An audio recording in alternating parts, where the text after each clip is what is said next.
Okay, now let's create a numerical question, but I'm not going to show you how to create it. What we're going to do, rather than that, I'm going to go into this little quiz that I've made up, which has 3 numerical questions in it. So I'm going to continue with a preview, and here are the questions. We're going to have a look at the makeup of these, but I just want to show them first. So the first question is Australia. I think we've seen this one before. Australia has 2 territories. How many states does it have? Well, the answer to that is 6. 7's not correct. 5's not correct. It's just one answer. It's not 6.5. It's one answer. So it's the simplest type of numerical question.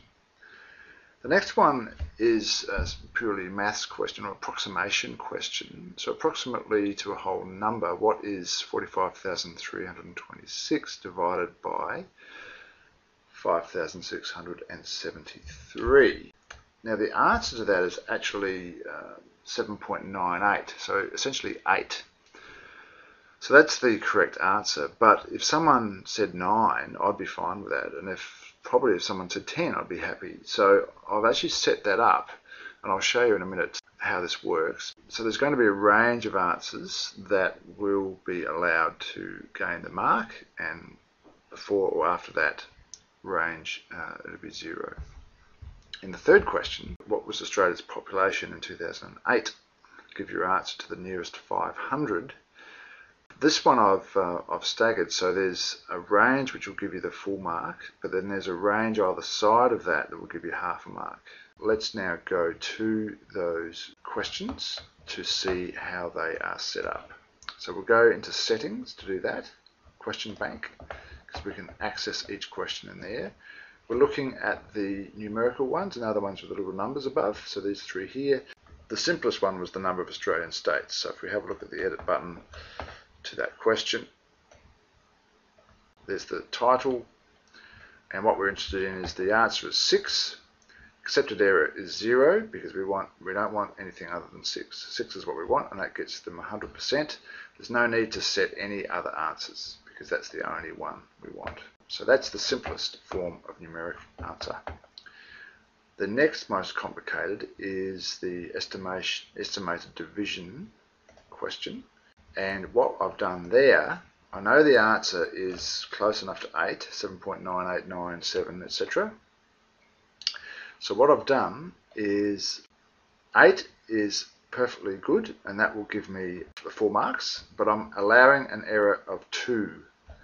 So therefore 6, 7, 8, 9, 10 will be accepted. If I made that 1, then 7, 8, 9 would be accepted. So you just do it however you like. No need to set any other answers for that one either. So that's still pretty straightforward. You're just allowing a range of answers. Let's see how that works. So I'm going to do that by the preview, estimated division. So we click on the preview button. Clearly, if I answer 8, submit and finish, correct answer. Start it again with these options. This is a very handy function for the teacher because you can see what's happening. Now I said 6 was allowed between 6 and 10, so 6 should work. 6 should give me a correct answer, there we go. But 5.9, I didn't ask for decimals anyway, but 5.9 won't work. There we go. And neither will 11. So there you go. But 10 will work. And all the answers that work are awarded the full mark. So let's go back to the question bank. The most complicated type of question here, and you can take it even more complicated if you want, is Australia's population 2008. Let's go to edit. Let's see how I've set this up. Now Mr. Google tells me that in 2008 the population of Australia was pretty close to 22,500. So there's my question name, which tells me that, oh, that's that question about Australia's population in 2008. Here's the question. Default mark is 1. So my answer is 22,500, but I'm allowing 500 accepted error. If students answer between 22,000 and 23,000, they're going to get a full mark. But I'm thinking, well, 22,000 is a lower limit. What if they say 21,500? Is that worth half a mark? Well, yeah. This is how I'm setting it up. Now you need to look at some calculations here. This is the lower limit, so there's obviously a 1,000 range. So this is the middle of that range. So between 20,999 up to 21,999, they'll get a half a mark. Then between 22,000 and 23,000, they'll get a full mark. But if they go over between 23,001, so if you take 500 off this number, you get 23,001. If you add 500 to it, you get 24,001. So there's your ranges. Some people might want to split the difference and put half marks in there, but that's getting a bit ridiculous. So basically, it's a little bit fairer. They can get a half mark if they're sort of close, but not too close, and they get a full mark if they get on. So let's see how that works. Australia's population, let's preview it. I said that the lower limit was 20,999, so let's go 20,998. Submit. Wrong. 20,999.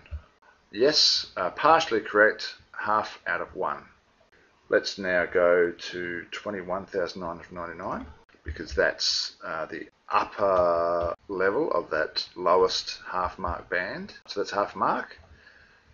And 22,000 should give me a full mark because that's where I'm putting my border. There you go, full mark. Now the correct answer is 22.5.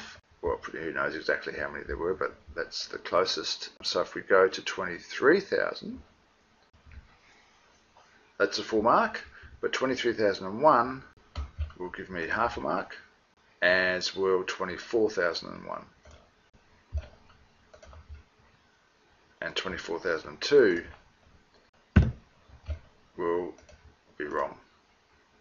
Now some people will say, well, that's a bit unfair. Well, you've got to draw the line somewhere. So that's one way of doing it. That might not be something you want to use, but I think it's pretty handy for some questions, if you find a question that needs that sort of range facility. That's it for numerical questions.